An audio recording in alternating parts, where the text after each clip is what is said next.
Армысыздар, құрметті көрермендер. Назарларыңызға музей энциклопедиясы интеллектуалды викторинасының 7-ші сұрағының жауабын ұсынамыз. Өткен шығарылымда ожаудың сабында мүйіз не үшін жасалған деген сұрақ қойылған болатын. Бұл мүйіз қымыз құйылған ыдыстың жиегіне ожауды тіреп, сондай-ақ керегеге іліп қоюға арналған.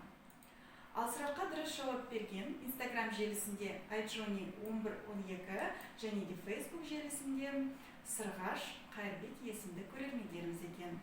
Сіздерді құттықтаймыз және де музейге 2 билет ұтып алғандарыңызды қуана хабарлаймыз. Осымен музей энциклопедиясы интеллектуалды викторинасы өз шығарылымдарын тәмамдайды. Викторинаға қатысқан барлық оқырмандарға алғысымызды білдіреміз. Көрер қызық әлі алда.